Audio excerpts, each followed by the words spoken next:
دولت کی محبت. اگر آپ کو دولت کی محبت آمادہ کرتی ہے کہ اللہ کے حدود کو پامال کریں، حرام ذرائع استعمال کریں، دولت آنی چاہیے، حلال سے ہو، حرام سے ہو، جائز سے ہو، ناجائز سے ہو، بائی ہوک اور بائی کروک دولت آنی چاہیے، تو آپ کی محبوب حقیقی کون ہوئی؟ دولت. یہ دولت آپ کی معبود ہے. کون بڑے سے بڑا موحد اس شرک کا احساس رکھتا ہے؟ اور حضور نے اس قدر کلیئر فرمایا ہے، تعس عبد الدینار و عبد الدرہم، ہلاک ہو گیا یا ہلاک ہو جائے. یہ کلام خبریہ ہے یا یہ بد دعا ہے؟ تعس عبد الدینار و عبد الدرہم، درہم و دینار کا بندہ ہلاک ہو جائے. نام عبد الرحمن ہے، حقیقت میں عبد الدینار ہے، عبد الدرہم ہے. درہم و دینار آنے چاہیے، جائز سے یا ناجائز سے، حلال سے یا حرام سے، صحیح سے یا غلط سے، بائی حک اور بائی کروک. تو معبود کون ہوا؟ ہمارے ہندو بھائیوں نے کیا کیا؟ لکشمی دیوی دولت کی دیوی ہے، اس کی پوجا کرتے کس لیے؟ مطلوب کیا ہے؟ دولت. اس کی پوجا وہ خوش ہو جائے تو دولت ملے گی. ہم نے کہا ہٹاؤ جی اس دیوی کو بیچ میں سے، ہم براہ راست ہی پوج لیں گے. بس یہی تو فرق کیا ہے نا. عبد الدینار و عبد الدرہم، یہ ہے انفرادی صدقے پر. شرک فی المحبت، جو روح عبادت ہے، جو عبادت کی جان ہے، محبت، غایت الحب ما غایت الذل والخضوع. اور ٹاپ پر لے آئیے. آج کی دنیا اجتماعیت کے میدان میں، اگرچہ اب زمانہ بدل رہا ہے، لیکن تقریباً 1 صدی سے نیشن سٹیٹس، وطن کی بنیاد پر قومیت، وطن محبوب ترین شے، جو شے میرے وطن کے لیے صحیح ہے وہ میں کروں گا، چاہے وہ غلط ہو، وہ حرام ہو، اللہ کے قانون کے خلاف ہو، لیکن میرے وطن کے لیے ہوگا. وطن زندہ باد. یہ وطن پرستی ہے. اس وطن پرستی کے مذہب کی ایک نماز بھی ہے. ترانہ ہو رہا ہے تو کھڑے ہو جاؤ. قنوت، کھڑے ہو جانا عبادت کا حصہ ہے. اس کا جھنڈا سلامی دو. یہ وطن کے معبود کے ریچولز ہیں، مذہب وطنیت. اسی لیے اقبال نے کہا تھا، اس کو سمجھا نہیں کسی نے بھی، اس دور میں میں اور ہے، جام اور ہے، جم اور، ساقی نے بنا کی روش لطف و ستم اور، تہذیب کے آزر نے ترشوائے صنم اور. آج کا صنم، آج کا بت کون ہے؟ تہذیب کے آزر نے ترشوائے صنم اور، مسلم نے بھی تعمیر کیا اپنا حرم اور. ان تازہ خداؤں میں بڑا سب سے وطن ہے، جو پیرہن اس کا ہے وہ مذہب کا کفن. خدا پرستی، یہ وطن کی لکیر سے تم اور ہو گئے، میں اور ہو گیا. لکیر، انسانیت منقسم. جو تمہارے وطن کے لیے ٹھیک ہے وہ تم کرو گے، چاہے وہ اخلاقاً غلط ہو، اور جو میرے وطن کے لیے ٹھیک ہے وہ میں کروں گا، چاہے اخلاقاً غلط ہو. یہ کون سا دین ہے؟ یہاں تو وطن تمہارا معبود بن گیا. پاکستان میں بڑا شور اٹھا تھا جب میں نے کہا تھا کہ جھنڈے کو سلامی دینا شرک ہے اور ترانے کے وقت کھڑا ہو جانا شرک ہے. اور میں کبھی بھی تقریبات میں جاتا ہوں، اقبال ڈے ہو رہا ہے، کچھ اور ہو رہا ہے، میں ان تقریبات کا مقرر نہیں ہوں، لیکن جب بہت زور دیتے چلا جاتا ہوں. لیکن وہاں ترانہ پڑا جاتا میں بیٹھا رہتا ہوں، میں کھڑا نہیں ہوتا. اور اس پر چیبے گوئیاں ہوتی ہیں اخبارات کے اندر. کہ میرے نزدیک یہ وطن کی نماز پڑھ رہے ہو تمہارا یہ قنوت اور وطن کا ترانہ، اس میں حمد ہو رہی ہے وطن کی. یہ کیا ہے؟ آج کے دور کا بدترین شرک، شرک فی المحبت. آگے چلیے. شرک فی الدعاء، کسی کو مت پکارو کسی مدد کے لیے سوائے اللہ۔ وَأَنَّ الْمَسَاجِدَ لِلَّهِ فَلَا تَدْعُوا مَعَ اللَّهِ أَحَدًا، اللہ کے ساتھ، یعنی ایک تو یہ کہ اللہ کو چھوڑ کر کسی کو پکارنا، ایک ہے اللہ کے ساتھ پکارنا، اللہ کو بھی پکارنا اوروں کو بھی پکارنا بدترین شرک ہے۔ دعا اللہ کے لیے، ندا اللہ کے لیے، اس کا بھی ذرا میں تجزیہ کر دوں آپ۔ دیکھیے، ایک ہے عام مادی قوانین دنیا کے جو ہے اس کے تحت کسی سے مدد چاہنا، بھائی ذرا مجھے پانی پلا دینا، یہ بھی آپ نے مدد چاہیے ہے نا۔ حضور کے بارے میں تو آیا ہے کہ آپ اتنے خوددار تھے صلی اللہ علیہ وسلم کہ اگر سواری پر ہوتے تھے اور آپ کا کوڑا نیچے گر جاتا تھا تو کسی سے یہ نہیں کہتے تھے کہ یہ کوڑا مجھے اٹھا کے دے دو، بلکہ خود سواری سے اتر کر کوڑا اٹھاتے تھے۔ تو یہ جو قانون مادی ہے اس کے تحت مدد مانگنا کوئی بری بات نہیں ہے، کوئی غلط بات نہیں۔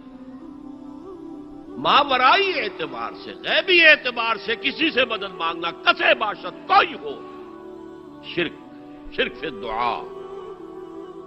ان المساجد للہ فلا تدعوا مع اللہ احدا۔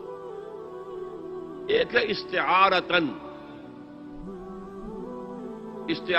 اقبال کہتا ہے ہمالا ہے فصیل کشور ہندوستان، تو یہ خطاب بالکل ایک استعارہ سا ہے۔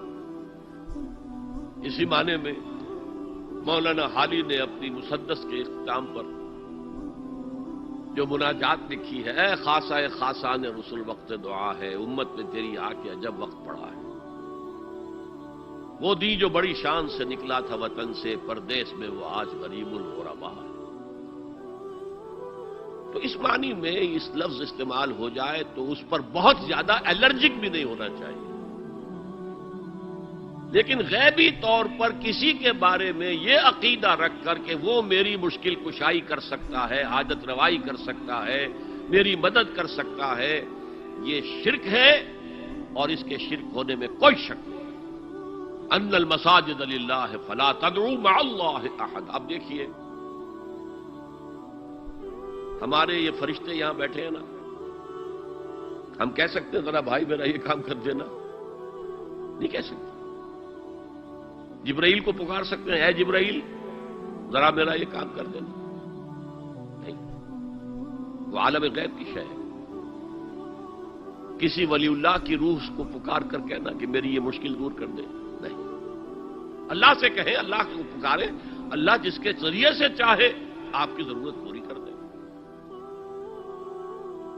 اس ضمن میں کہوں گا کہ شاہ ولی اللہ دہلوی نے ایک بات کہی ہے، اگرچہ مجھے اس کی کوئی دلیل اپنے طور پر انڈیپینڈنٹلی کتاب و سنت میں نہیں ملی ہے، لیکن شاہ صاحب کا ایک مقام مرتبہ ہے جو میری نگاہ میں بہت بلند ہے۔ میرے نزدیک دو عظیم شخصیتیں عالم اسلام کی، امام ابن تیمیہ اور امام غزالی کو جمع کریں تو شاہ ولی اللہ بنتے ہیں، اتنی عظیم شخصیت۔ انہوں نے یہ لکھا ہے کہ جو اللہ کے برگزیدہ بندے ہوتے ہیں، اولیاء اللہ، اللہ تعالیٰ ان کی ارواح کو ان کے فوت ہونے کے بعد ملائکہ کے طبقہ اسفل میں شامل کر دیتے ہیں، اور وہ بھی جس طرح وہ ملائکہ اللہ کے احکام کی زمین میں تنفیذ کر رہے ہیں، وہ بھی اسی کام میں لگ جاتے ہیں۔ میں نے عرض کیا کہ میرے پاس انڈیپینڈنٹلی کوئی دلیل نہیں ہے اس کے حق میں، لیکن شاہ صاحب کا فرمانا خود میرے لیے ایک درجے میں دلیل ہے۔ لیکن یہاں ایک تو یہ نوٹ کرنے کا، ملائکہ کا طبقہ اسفل، ملائکہ کا سب سے نچلا طبقہ، اور اللہ کے حکم کی تنفیذ کرتے تو فرشتے کر رہے ہیں، وہ بھی ہوں، ہمیں سے کیا غرض ہے؟ ہم نہ فرشتے کو پکار سکتے ہیں اور نہ کسی ولی اللہ کو پکار سکتے ہیں۔ پکارو اللہ کو۔ قال ربکم ادعونی استجب لکم ان الذین یستکبرون عن عبادتی سیدخلون جہنم داخرین۔ تمہارا رب کہتا ہے مجھے پکارو، مجھ سے مانگو، میں تمہیں دوں گا، تمہاری دعا سنوں گا، قبول کروں گا، اور جو بربنائے تکبر مجھ سے نہیں مانگتے وہ جہنم میں داخل ہوں گے، ذلیل و خوار ہوں گے۔ حضور نے ایک بات مجھے متن یاد نہیں ہے، بہت پیاری فرمائی. دیکھو انسانوں سے تم مانگتے ہو کچھ تو ایک دفعہ تو اس کے ماتھے پر تیوری پر بل پڑ ہی جاتا، یہ کیوں میرے سامنے ہاتھ سوال کیا، کیوں مجھے سے مانگ رہا ہے، چلیے بعد میں کچھ وہ دے ہی دے، کہ ناگوار گزرتا ہے. ارے اس سے مانگو جو کہتا ہے کہ مجھ سے مانگو اور میں دوں گا. وہ نہ مانگنے پہ ناراض ہے، اس سے نہیں مانگتے.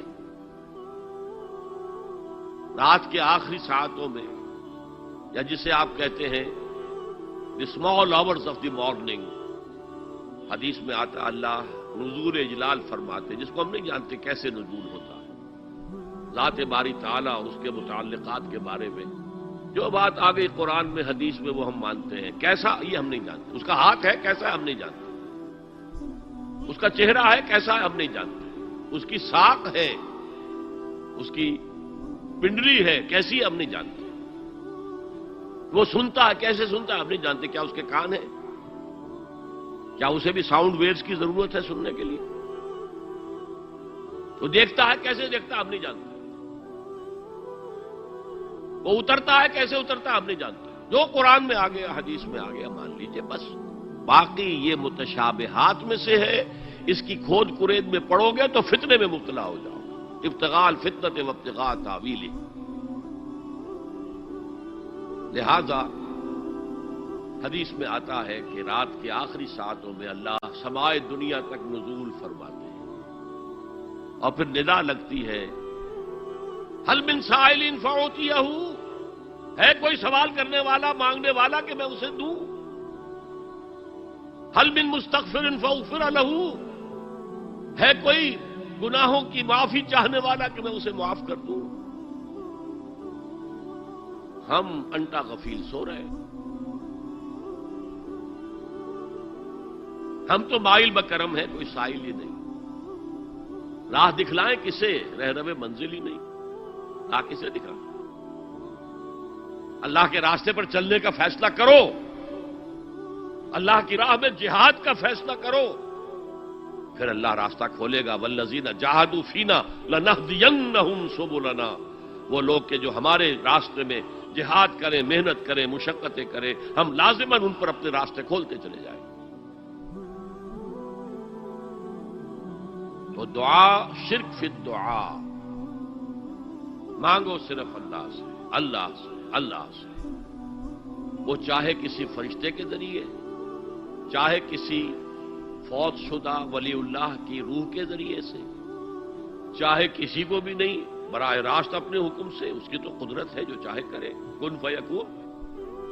وہ جیسے بھی ہو وہ آپ کی ضرورت پوری کرے گا. وہی ہے جو کہ مشکلات کو حل کرنے والا ہے، وہی ہے کہ جسم دینے والا ہے، وہی ہے جو مرض سے شفا دینے والا ہے. پکارو اسی کو، مانگو اسی سے. اب آئیے کچھ مراسم عبودیت ہوتے ہیں. مراسم رسم کہتے ہیں کسی چیز کی ظاہری شکل کو. رہ گئی رسم ازاں روح بلالی نہ رہی، فلسفہ رہ گیا تلقین غزالی نہ رہی. یہ قرآن کا بھی ہم اسے رسم الخط کہتے ہیں، رسم الخط. اور یہ حضرت عثمان کے زمانے میں فائنل ہوا ہے کہ یہ اس طریقے سے لکھا جائے.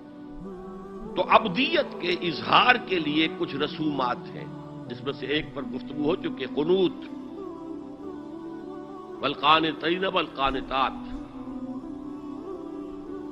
یہ جو ہے اللہ کے حضور میں چاہے ہاتھ باندھے چاہے ہاتھ کھلے ہوں، لیکن ذرا جھک کر گردن میں خم کر کے کھڑے ہونا. یہ نماز کے اندر جو قنوت ہے یہ قنوت ہے، یہ بھی اپنی عاجزی کا اظہار ہے، عجز اور تذلل.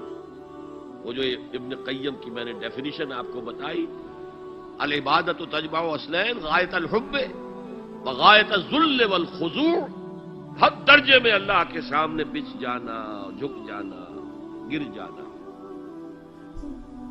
رکوع سجدہ اللہ کے سوا کسی کے لیے نہیں. اور اس معاملے میں دین محمدی جو اپنی تکمیل کو پہنچ گیا، الیوم اکملت لکم دینکم واتممت علیکم نعمتی ورضیت لکم الاسلام دینا. حضور کی بعثت سے قبل سجدہ تعظیمی جائز تھا. کسی شخص کی تعظیم کے لیے، اس کی عزت کے لیے اس کے سامنے سجدہ کرنا جائز تھا. حضرت یوسف کے سامنے ان کے والدین اور 11 بھائی سجدے میں گر گئے. بچپن میں خواب دیکھا تھا اور 40-50 سال بعد اس کی تعبیر بالفعل ایک اس واقعے کے طور پر سامنے آ گئی.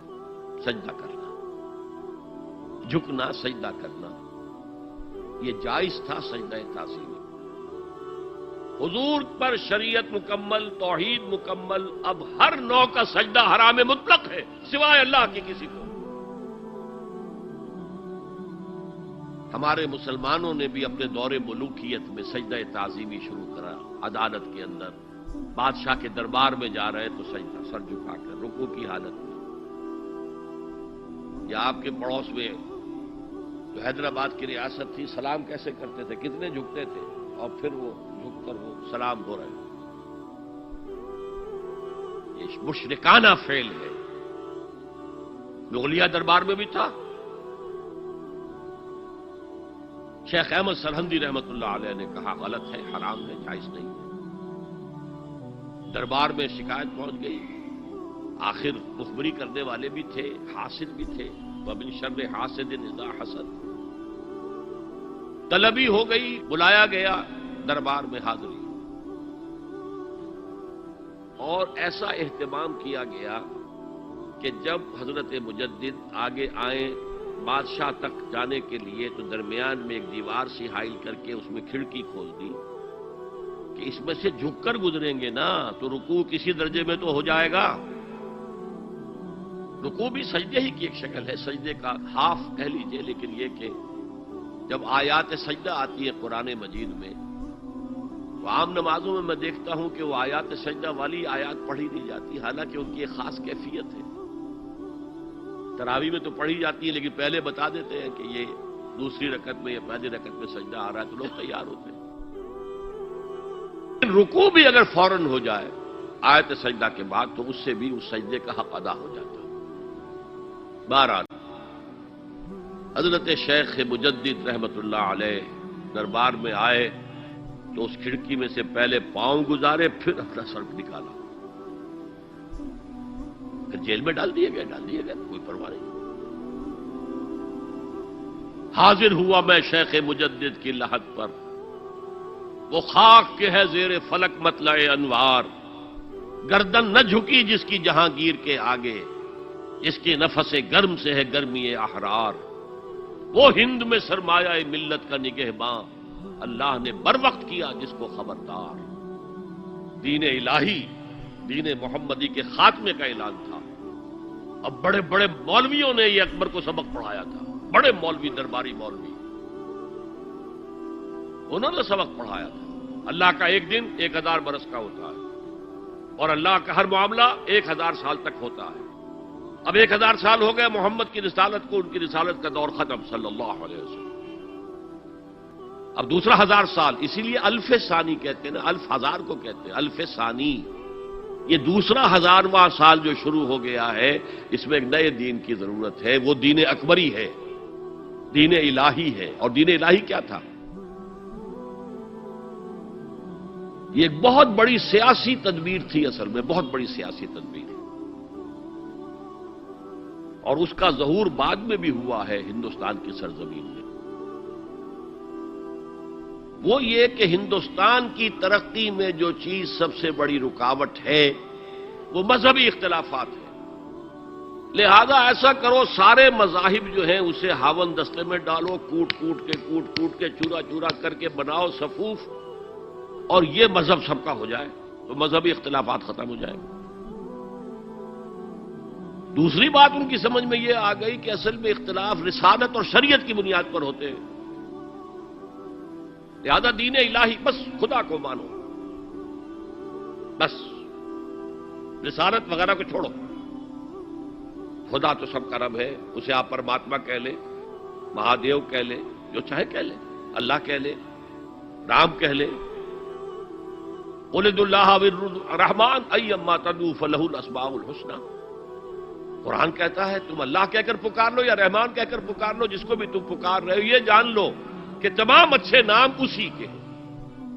یہ فلسفہ تھا بہت گہرا، وہ جاہل تھا، ان پڑھ تھا، لیکن بہت بڑا سیاستدان تھا، اکبر اس میں کوئی شک نہیں۔ لیکن یہ کہ اگر ایک حکومت اور جو سب سے بڑا مغل اعظم جس کو کہتے ہیں، اس کے زمانے میں مسلمانان ہند جو ہیں سیاسی اعتبار سے اپنے عروج پر تھے، لیکن دینی اعتبار سے پاتال کا معاملہ آ گیا تھا، دین محمدی ختم، 1000 سال کا ایک دن ہے اور وہ ختم ہو چکا۔ اللہ نے اٹھایا مجدد الفسانی رحمت اللہ علیہ اور ان کی درویشانہ مساعی کے ذریعے سے، اب دیکھیے اس زمانے میں تصوف کے ذریعے سے سب سے بڑا شرک آ رہا تھا، وحدت الوجود کی ایسی تعبیرات ہو رہی تھی جو ہماوست بن گئی تھی۔ ہماوست اور وحدت الوجود کے درمیان تو زمین آسمان کا فرق ہے۔ ہماوست میں کائنات حقیقی ہے، خدا اس میں حل ہو چکا ہے، اس کے اندر ظاہر ہو گیا، اور وحدت الوجود میں وجود حقیقی صرف اللہ کا، اس کائنات کا وجود کوئی ہے ہی نہیں حقیقت میں۔ لیکن یہ ختم ہو رہا تھا۔ اس پہلو سے مجدد الفسانی کے مجدد اعظم کو اللہ نے کھڑا کیا، شیخ احمد حضرت عمر کی اولاد سے تھے، فاروقی تھے، شاہ ولی اللہ بھی فاروقی تھے، رگے فاروقیم کہتے ہیں شیخ احمد صلی اللہ علیہ وسلم، میری فاروقی رگ پھڑکتی ہے اس پر۔ اس کے نتیجے میں وہ دین الہی کا خاتمہ ہوا۔ بعد میں ہمارے ہاں یہ آیا ہے ہندوستان میں برہمو سماج، برہمو سماج، اور گاندھی جی بھی اسی فلسفے کے قائل تھے، وحدت ادیان کی۔ اور یہ سیاسی اعتبار سے بہت اونچی ذہنی سطح کی غمازی کرنے والی بات ہے کہ ہندوستان کے اندر کے یہ مذہبی اختلافات کو اگر ہم کسی طرح کھرل کر کے ختم کر دیں، ہاون دستہ میں ڈال کے کر دیں، تو پھر یہ کہ یہاں ترقی ہی ترقی ہے۔ بہرحال سجدہ گردن نہ جھکی جس کی جہانگیر کے آگے، جس کے نفس گرم سے ہے گرمی احرار، وہ ہند میں سرمایہ ملت کا نگہباں، اللہ نے بر وقت کیا جس کو خبردار۔ تو ہم نے شرک فی العبادت میں پہلے بات کی، شرک فی الاطاعت، انفرادی سطح پر نفس معبود، اجتماعی سطح پر عوام کی حاکمیت، بدترین شرک اس دور کا، عظیم ترین شرک، اتنے بڑے پیمانے کا شرک کبھی نہیں ہوا دنیا میں۔ اس کے بعد شرک فی المحبت، مال کی محبت، تعس عبد الدینار و عبد الدرہم، وطن کی محبت یا کسی اور شے کی محبت، اگر وہ اللہ کی محبت کے برابر بھی آ جائے، بڑھ جائے تو اور بھی بڑی بات کہنی پڑے گی، لیکن ہمارے پاس شرک سے اوپر کی اصطلاح کوئی نہیں۔ پھر شرک دعا، اللہ کے سوا کسی اور سے حاجت روائی کے لیے، مشکل کشائی کے لیے پکارنا کسی۔ پھر شرک فی المراسم العبودیہ، قنوت ہے، رکوع ہے، سجود ہے، یہ ذل والخضوع کی، کسی کے سامنے جھک جانے کی ایک علامت ہے، سمبل ہے۔ اب آخری ہے اس میں اخلاص، اور اخلاص کی ضد کیا ہے؟ ریاکاری۔ کوئی عبادت اگر دکھاوے کے لیے کی جائے وہ شرک ہے، یہ شرک خفی کہلاتا ہے۔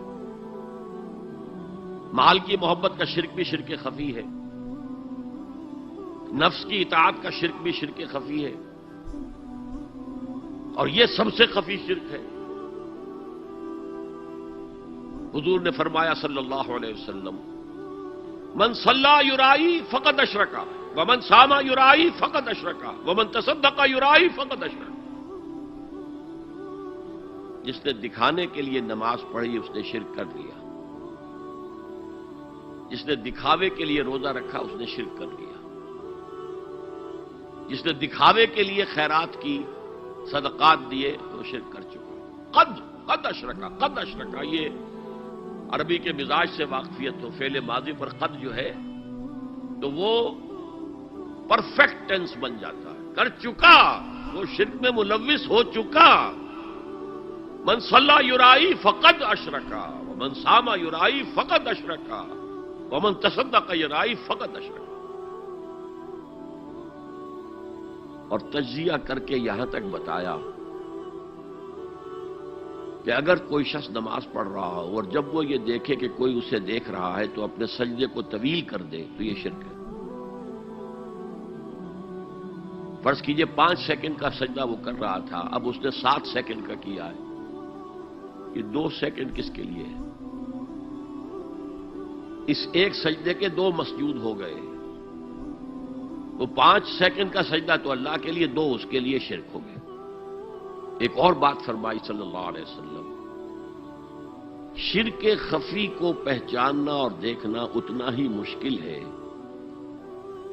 جتنا کہ کسی سیاہ شب میں، تاریک رات میں کسی سیاہ پتھر پر چلنے والی سیاہ چیونٹی کو دیکھنا مشکل ہے.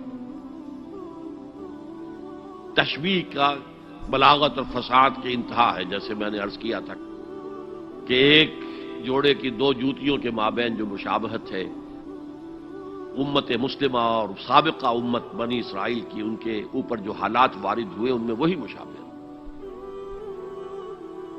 تاریک شب ہے، سیاہ پتھر ہے، اس پر سیاہ چیونٹی رینگ رہی ہے. جتنا اس کو دیکھنا مشکل ہے اتنا ہی شرک خفی کو پہچاننا مشکل. کدھر کدھر سے آپ پر حملہ آور ہو جائے گا، کدھر کدھر سے آ کر آپ کی عبادت میں، آپ کی توحید میں نقب لگائے گا، اس کا آپ کو اندازہ ہو نہیں سکتا. بڑا مشکل ہے، بہت زیادہ چوکس رہنے کی ضرورت ہے. اور اس کا علاج بتایا گیا ہے خاص طور پر عبادات کے ضمن میں کہ کچھ نہ کچھ عبادت نفل بھی کی جائے، اور نفل عبادت اس طور سے کی جائے کہ کسی کو پتہ نہ چلے. اب ہمارا حال یہ ہو گیا ہے کہ ساری، اگر کوئی عشاء کی 17 رکعتیں پڑھتا، سب کی سب مسجد میں پڑھتا. حالانکہ صحابہ کے دور میں مسجد تھی فرائض کی ادائیگی کی. باقی جا کر نماز گھر میں پڑھو گے وہ افضل ہے. اور نوافل تو خاص طور پر اگر کسی کو تہجد کی توفیق ہو گئی ہے تو کسی نہ کسی طرح ڈھنڈورا پیٹے گا. اسے جی کیا کریں، بس رات کو جاگنا ہوتا ہے، طبیعت جو ہے بڑی بھاری رہتی ہے. ہو گیا اپنا ڈھنڈورا پیٹ دیا. تو اس سے تو مرض اور 2 آتشا ہو جائے گا، ریاکاری اور بڑھ جائے گی. اسی طریقے سے صدقات نافلہ فرمایا ایسے دو کہ داہنا ہاتھ جو کچھ دے بائیں ہاتھ کو پتہ نہ چلے، کسی کو پتہ نہ چلے. اس سے وہ ریاکاری کی جڑیں کٹتی ہیں. ریاکاری کی جڑیں جو ہے دل کے اندر سے کٹتی ہیں. یہ علاج ہے ریاکاری کا، لیکن ریاکاری شرک. اب میں آخری بات پر آ رہا ہوں. آپ نے سوچا ہوگا کہ اس تجزیے کے تحت تو ہر گناہ جو ہے ادنا سے ادنا گناہ بھی شرک ہے. فجر کی نماز کے وقت اگر اٹھ کے نہیں گئے اور چادر یا کمبل کو سیدھا کر کے لیٹ گئے تو یہ شرک ہے. پھر کون سے گناہ ہے جو اللہ معاف کرے گا؟ یہ جو میں نے آیت آپ کو 2 دفعہ جو آئی ہے سورہ نساء میں سنائی، ان اللہ لا یغفر ان یشرک بہ ویغفر ما دون ذلک لمن یشاء. اللہ تعالیٰ اس کو تو ہرگز نہیں بخشے گا کہ اس کے ساتھ شرک کیا جائے، البتہ اس سے کم تر جس کو چاہے گا بخش دے. تو جان لیجئے یہ جو باریک تجزیہ میں نے کر کے بتایا ہے یہ اپنی جگہ 100% درست ہے. لیکن ان میں جو یہ چیزیں ہیں، کوئی کوتاہی ہو گئی، کوئی گناہ ہو گیا، کوئی شریعت کی مخالفت ہو گئی، نفس کی کسی اس وقت کے دباؤ میں آ کر یہ گناہ شمار ہوں گے. اگر یہ آپ کی طبیعت ثانیہ نہ بن جائے، اگر یہ آپ کی سیکنڈ نیچر بن گئے تو ایک گناہ بھی ساری تباہی لانے کے لیے کافی ہے. اگر آپ نے ڈیرے ڈال دیے، غلطی ہو گئی، معافی مانگو، توبہ کرو، استغفار کرو، اللہ صاف کر دے گا. نہیں کرو گے تو پھر ایک گناہ پر بھی دوام اگر ہو گیا اور اس گناہ نے ایک نے بھی تمہارا احاطہ کر لیا تو وہ جہنم میں خلود کی وعید قرآن میں آئی ہے۔ بلا من کسب سیئۃ وأحاطت به خطیئته فأولئک اصحاب النار هم فیہا خالدون۔ کیوں نہیں جس نے کوئی ایک بھی بڑا گناہ، چھوٹا نہیں، یہ چھوٹے چھوٹے گناہ جو ہوتے رہتے ہیں، گناہ کبیرہ لمم جن کو کہا گیا ہے، اس کی اللہ تعالیٰ کے ہاں پکڑ نہیں ہے، بلکہ وضو کرتے ہیں تو ہاتھوں کے اس طرح کے گناہ وہ دھل جاتے ہیں، آنکھوں کے گناہ دھل جاتے ہیں۔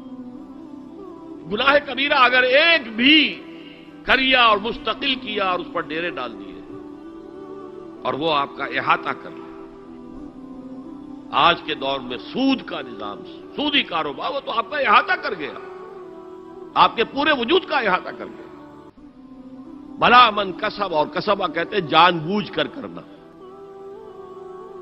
ایک ہے خطا سے ہو گیا، غلطی سے ہو گیا، وقتی طور پر کوئی تحریک ایسی ہو گئی، غلط ماحول میں بیٹھے ہوئے تھے، اس کے زیر اثر کوئی آپ سے بھی غلط حرکت سرزد ہو گئی، کبھی نفس کا جوش کچھ ایسا ہوا کہ آپ مغلوب ہو گئے، ٹھیک ہے، اسینشلی وہ شرک ہے، لیکن یہ شرک گناہ کے درجے میں شمار ہوگا اگر آپ توبہ کر لیتے ہیں، رجوع کرتے ہیں، استغفار کرتے ہیں، اللہ بخشنے والا۔ لیکن اگر ایک گناہ کبیرہ بھی جان بوجھ کر اختیار کر لیا اور اسے مستقل اپنی زندگی کے اندر شامل کر لیا، بلا من کسب سیئۃ واحاطت به خطیئته فاولئک اصحاب النار هم فیہا خالدون، تو وہ پھر جہنمی ہیں، آگ والے ہیں، اور اس میں ہمیشہ ہمیش کے لیے رہنے والے۔ شرک فی ذات کے ضمن میں میں نے عرض کیا تھا کہ سورہ اخلاص جامع ترین اس کی نفی پر ہے، اور شرک فی صفات کی کامل نفی پر آیت الکرسی ہے۔ آیت الکرسی ایک لمبی آیت، جیسے آیت البر ایک لمبی آیت تھی، اور اس کو حضور نے فرمایا ہے سیدۃ آیات القرآن، پورے قرآن مجید کی آیات کی سردار ہے یہ، اور یہ شرک فی صفات کے ضمن میں یہ شمشیر قاطع ہے، شمشیر برہان ہے۔ اللہ لا الہ الا ہو الحی القیوم، یہ وہی ہے، قل هو اللہ احد اللہ الصمد الحی، اللہ زندہ ہے، لیکن اس کی زندگی کو اپنی زندگی پر قیاس نہ کرنا۔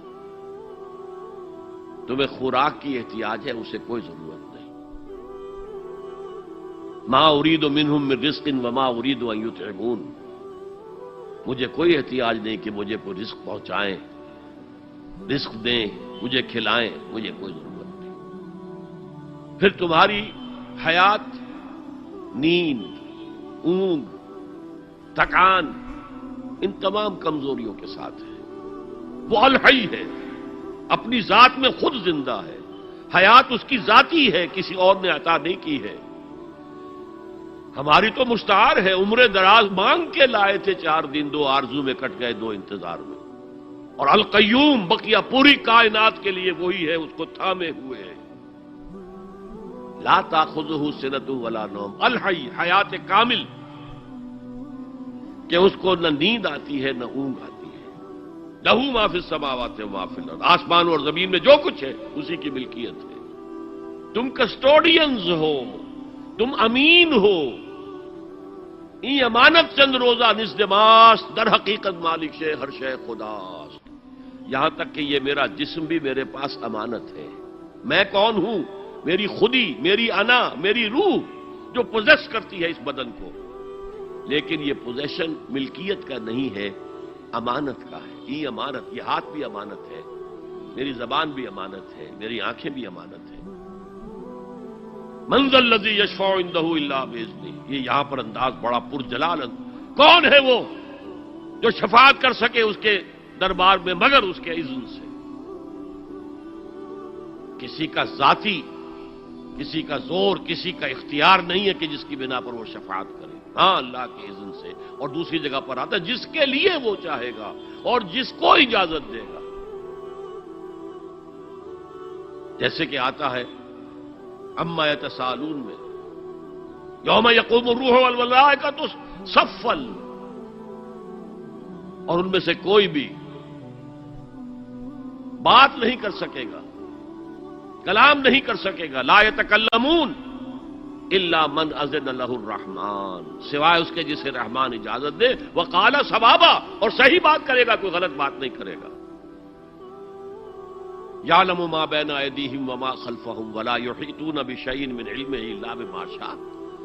وہ تو جانتا ہے جو کچھ بھی ان کے سامنے ہے اور ان کے پیچھے ہے، اور یہ کوئی احاطہ نہیں کر سکتا مخلوقات میں سے اس کے علم میں سے کسی کا بھی، سوائے اس کے جو وہ خود چاہے.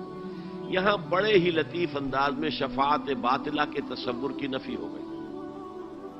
دیکھیے، آپ کہیں جا کر کسی مجسٹریٹ سے سفارش کرتے ہیں تو کیا کہتے ہیں؟ اجی یہ فائل کے اوپر جو کچھ ہے آپ اس پر نہ جائیے، یہ گواہیاں وغیرہ جھوٹی ہو گئی ہیں، میں آپ کو بتاتا ہوں اصل بات کیا ہے. اللہ کے سامنے کوئی یہ کہہ سکے گا اے اللہ تیرے علم میں نہیں ہے، میرے علم میں ہے. یعلم ما بین ایدیہم وما خلفہم، وہ تو جانتا ہے جو کچھ ان کے سامنے اور جو کچھ ان کے پیچھے ہے. ولا یحیطون بشیء من علمہ الا بما شاء، اور ان میں سے کوئی بھی، جیسے کہ میں ابھی بتا چکا ہوں، بریلوی مکتب فکر بھی کہہ رہا ہے کہ اللہ کا دیا ہوا علم ہے، محمد رسول اللہ کا جتنا ہے، لا محدود نہیں ہے، محدود ہے، قدیم نہیں ہے، حادث ہے. تو جتنا اللہ چاہتا ہے، جس کے لیے جتنا چاہتا ہے، لیکن اس کے علم میں سے احاطہ نہیں کر سکتا کوئی مگر جو وہ چاہے. وسع کرسیہ السماوات والارض، اس کا اقتدار چھایا ہوا ہے، مستولی ہے، آسمانوں پر بھی اور زمین پر بھی. ولا یؤودہ حفظہما، اور اسے عاجز نہیں کر سکتی ان دونوں کی حفاظت. قیوم وہی ہے، صمد وہی ہے، لیکن اس سے کوئی تکان تاری نہیں ہوتی، عاجز نہیں ہوتا. یہ اصل میں نفی ہے.